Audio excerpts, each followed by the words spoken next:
Master cutter daw tayo ni Bubay.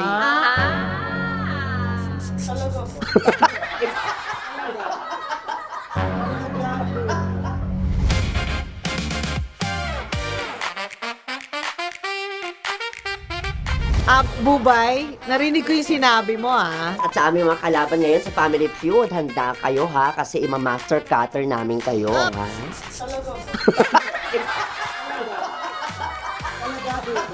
Joke lang pala yun, no? Master cutter daw tayo ni Bubay.